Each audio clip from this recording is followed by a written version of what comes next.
Когда свершился суд Аллаха? Странный вопрос, может кто-то сказать. Не говорят ли большинство религий, что этот суд должен произойти когда-то в будущем? Почти во всех религиях пугает этим судом, а когда он будет, никто толком не знает и сказать не может. А люди как творили зло на земле, так и продолжают творить. И кажется, что все им сходит с рук.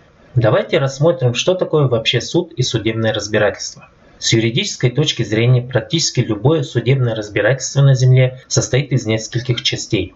В самом обобщенном виде суть всех этих частей сводится к выяснению правоты доказательной базы подсудного дела, предоставлению слова участникам, так называемые прения сторон, и собственно вынесение приговора. Небесный суд, который вершится высшим судьей Аллахом, также не лишен этих основополагающих принципов. Вследствие исключительных качеств самого судьи, многие этапы этого суда проходят, можно сказать, в автоматическом режиме. Например, для небесного судьи не нужно искать никаких доказательств, тем более проверять или опровергать их. Все писания Аллаха говорят, что пред ним все открыто. Он знает абсолютно все обо всех нас. Все наши мотивы, все наши мысли, слова и поступки совершенно открыты пред ним, как, например, это видео. То есть все доказательства пред Аллахом всегда налицо.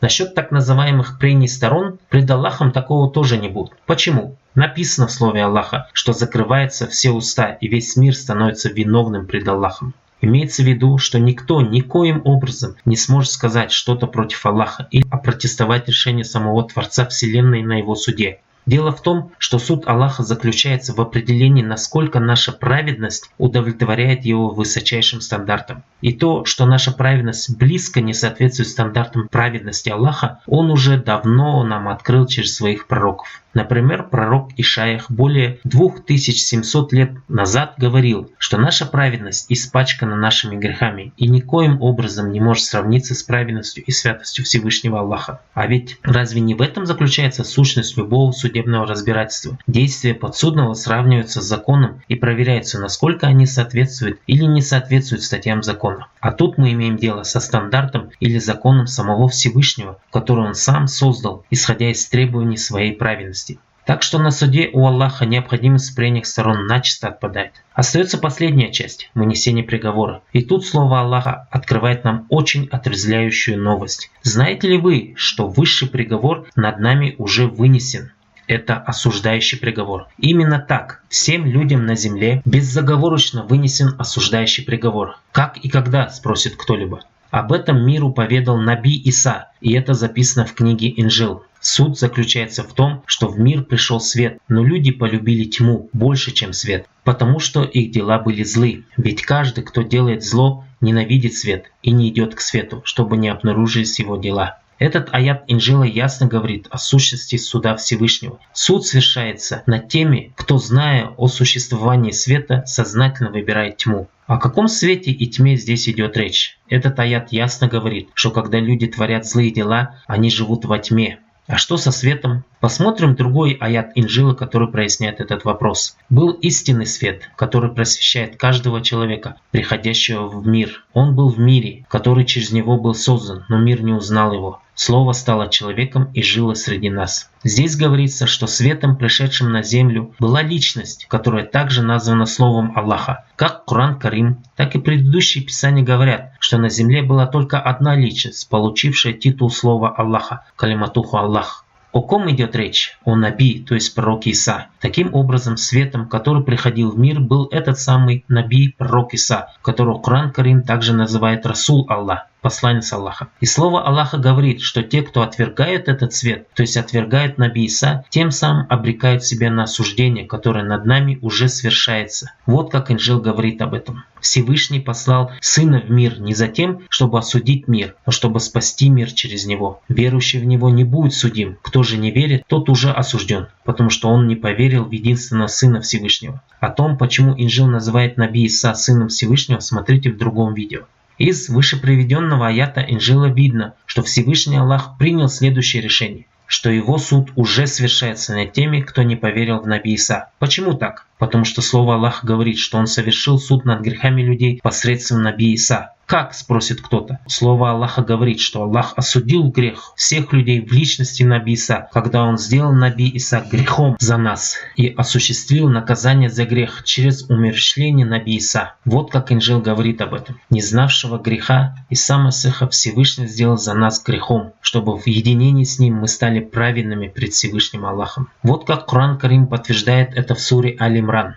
Вот сказал Аллах: «О Иса, я упокою тебя, то есть умерщвлю, и вознесу тебя к себе. Я очищу тебя от тех, кто не уверовал, от тех, которые последовали за тобой, возвышу до самого дня воскресения над теми, которые не уверовали». То есть вместо того, чтобы свершить приговор суда над нами, то есть наказать нас за наши грехи, Аллах исполнил свой осуждающий приговор над безвинным Наби Иса. Этим самым Он свершил свой праведный суд над человеческой греховностью. То есть свой суд над грехом Аллах уже совершил 2000 лет назад, осуществив правосудие и вынеся осуждающее постановление своего высшего суда. Теперь дело осталось за нами, людьми. Если мы верою принимаем это судебное решение Всевышнего Судьи, мы подпадаем под действие этого свершившегося суда. Здесь нам надо четко понимать, решение этого суда остается в силе. Мы грешники и достойны смерти. Но осуществление приговора этого высшего суда свершилось над другим, над Наби Иса. Таким образом, те, кто верою принимает это, автоматически освобождаются от несения ответственности пред Аллахом за свои грехи. Эта мысль подтверждается выше приведенным аятом из суры Аль-Имран, который говорит, что Аллах возвысит тех, кто последовал за пророком Иса, то есть тех, кто принял его в жертву и примирился с Аллахом. Вот в этом заключается радостная весть, которую Аллах через свое слово хочет донести до каждого жителя этой планеты.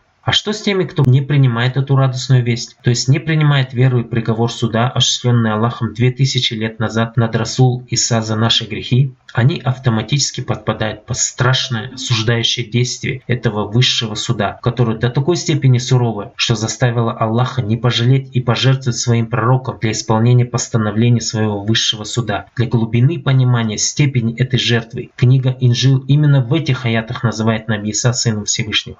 Таким образом, слово Аллаха говорит, что тот самый великий суд фактически уже свершился над людьми. А сейчас идет просто отбор. Кто принял вердикт Аллаха и его решение нашей проблемы греха, тот от этого суда освобождается. А кто не принимает, тот этим же судом осуждается на вечную погибель. Инжил говорит: наказание за грех – смерть, а дар Всевышнего Аллаха – вечная жизнь в единении с Иса Масихом, нашим повелителем. Здесь возникает вопрос, под какую часть этого суда вы попадаете? И если вы не примете судебное решение вашего Создателя, Аллах Тагала, через принятие Его жертвы за наши грехи, Его слово ясно говорит, что над вами суд уже свершается. Вы уже осуждаетесь вместе с князем этого мира шайтаном. Вы автоматически зачисляетесь в разряд тех, кто больше возлюбил тьму, чем свет, потому что дела ваши злые пред Аллахом. Вы можете знать об этом или не знать, верить в это или не верить, соглашаться с этим или не соглашаться, это не важно. Тут решаете не вы, а хозяин и судья Вселенной Аллах. Он дал возможность всем людям оправдаться пред Ним посредством принятия Его света и долготерпеливо ждет этого от нас. Если человек, зная это, отвергает Его свет, то есть Его решение проблемы человека, этим самым он сам себе подписывает приговор на вечное осуждение. То есть, выражаясь современным языком, над таким человеком судопроизводство уже свершается. Так говорит Его вечное и неизменное слово, которое Он, кстати, уже давно дал нам и ясно предупреждает всех нас через него об этом. Поэтому Наби Иса сказал: кто же не верит, уже осужден.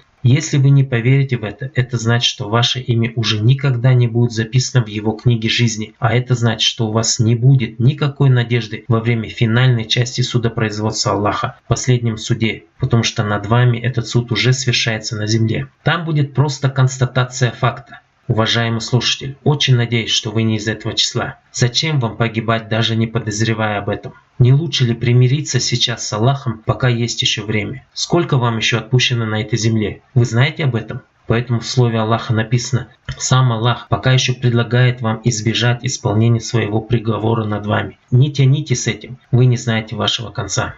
Чтобы больше узнать об этом, найдите священные писания Аллаха и начните их читать. Их можно найти по ссылке на экране. Если вам интересно больше узнать об этом, пишите на электронный адрес, который высветится на экране. Да благословит вас Аллах и спасет от своего страшного суда. Аминь.